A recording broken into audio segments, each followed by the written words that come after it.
युद्ध, यान, परमाणु विस्फोटक, ग्लोबल वार्मिंग, कितना कुछ झेल रहा है हमारा नीला ग्रह। और आखिर इस सब का जिम्मेदार कौन है? हम मनुष्य। परंतु क्या आप जानते हैं हमारे सुंदर से ऐसे ग्रह को बनने में कितना टाइम लगा? वह ग्रह जो हमारे लिए सबसे ज्यादा मूल्यवान है, कितने सालों का कठिन मेहनत का फल है, क्या आप जानते हैं? आइए आज चलेंगे हम समय में पीछे और शुरुआत से जानेंगे हमारी पृथ्वी की चट्टान के एक टुकड़े से लेकर एक जीवन से समृद्ध ग्रह बनने तक के समय को।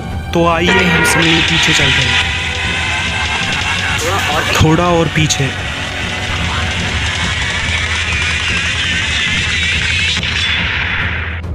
आज से करीब 4.8 अरब साल पहले हमारा सौरमंडल और एक नया जन्मत तारा, जिसके चारों ओर धूल और चट्टान चक्कर काट रहे हैं। यहाँ हमारी पृथ्वी का नामो निशान तक नहीं है, लेकिन हम कुछ समय में ही कुछ ज्यादा ही पीछे आ गए हैं। अभी तक पृथ्वी के बनने की प्रक्रिया शुरू नहीं हुई है, लेकिन इसकी नींव तैयार हो चुकी है। यह चट्टान और धूल गुरुत्वाकर्षण के कारण एक दूसरे से जुड़ रहे हैं। कई लाखों साल बाद अब एक हिमकाय चट्टान में बदल चुकी है, लेकिन इसे हम पृथ्वी नहीं कह सकते, क्योंकि यह अभी बहुत ही गर्म है। यह आज के वीनस यानी शुक्र ग्रह की तरह गर्म है।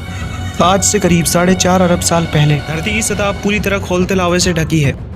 अब आप गलती से भी पैर रखने की कोशिश मत करना, नहीं तो दोबारा रखने के लिए पैर नहीं बचेगा। इस वक्त करीब धरती की सतह का तापमान 1200 डिग्री सेल्सियस है। फिलहाल यह जगह जहन्नम से कम नहीं है। यहाँ पर ऑक्सीजन का नामो निशान तक नहीं है। धरती पर लगातार एस्टेरॉइड की बरसात हो रही है, जो सतह पर कई किलोमीटर लंबे खोलते लावा की नदियों का निर्माण कर रहा है। यह एस्टेरॉइड कहीं दूर के नहीं, धरती के पड़ोसी हैं, जो लगातार उससे टकरा रहे हैं। ऊपर देखिए, यह है एक नया नवेला ग्रह तीहा, जो हमारी धरती की ओर तेजी से बढ़ रहा है, करीब 15 किलोमीटर प्रति सेकंड की रफ्तार से, यानी एक गोली की रफ्तार से 20 गुना ज्यादा तेज। हमें इसका स्वागत करना है, क्योंकि इसी की वजह से हमारे खूबसूरत चांद की रचना होगी। अब हमारी धरती अनगिनत चट्टानों के टुकड़ों से घिर चुकी है। यहाँ इतने सारे चट्टानी टुकड़े हैं। धरती के पास भी शनि ग्रह की तरह अपना एक रिंग बन चुका है, जो कि शनि ग्रह के रिंग की तरह ही 2 भागों में बटा है। पहला रिंग आज की धरती और चांद के बीच में है।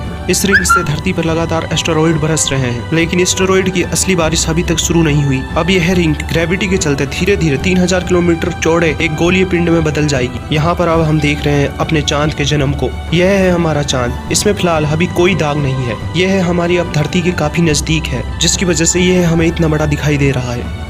इसका सरफेस पूरी तरह से अभी गर्म लावे का बना है, और इतनी करीब होने की वजह से लगातार ये धरती पर अपने गुरुत्वाकर्षण प्रभाव डाल रहा है। करीब 30 लाख साल बाद हमारे सोलर सिस्टम में कुछ ऐसा होने वाला है, जिसके बारे में शायद ही आप जानते होंगे। हमारे सौरमंडल के गैस जाइंट्स अपने ऑर्बिट्स में बदलाव कर रहे हैं, जिसके कारण सौरमंडल के एस्टेरॉइड्स और कॉमेट्स के बीच में, जो उन एस्टेरॉइड और कॉमेट्स को सौरमंडल के आंतरिक भाग में धकेल रही है, सीधे सीधे मंगल, बुध और हमारी धरती। यही वह समय है जब हमारे चांद को उसके कुछ जाने पहचाने दाग मिलने वाले हैं। इस अवधि को कहा जाता है the late heavy bombardment. By the way, इस समय हमारा चांद भी बहुत गर्म था। ये एक बड़े लैंडर की तरह हमारे आसमान में चमकता था, और यह धरती के इतने करीब था कि इसका गुरुत्वाकर्षण बल आज के मुकाबले धरती को 25% ज्यादा प्रभावित कर रहा था। हमारी धरती पे एक दिन 24 घंटों की बजाय 6 घंटे का होता था, और इसके कारण धरती की लावा की नहरें आज की समुद्री लहरों से 20 गुना ज्यादा ऊंची उठती थी। भला हो हमारे चांद का, जो धीरे धीरे समय के साथ हमारी धरती से दूर चला जाएगा। इससे धरती की घूर्णन धीरे होने लगेगी और लावा की नदियां ठंडी होने लगेगी, जिससे धरती की सतह का निर्माण होगा। इस वक्त आसमान में चांद ही एक चमकीली चीज नहीं है जो आपका ध्यान आकर्षित करेगी, और आपको 2 बहुत ही चमकीले तारे भी आसमान में दिखाई देंगे। लेकिन यह दोनों असल में तारे नहीं है, ग्रह हैं, जुपिटर और सैटर्न। सौरमंडल के आंतरिक ग्रह धरती, वीनस, मार्स, यह सब रॉकी प्लैनेट्स है, और यह ज्यादा समय तक पीले हुए लावा के रूप में नहीं रह सकते।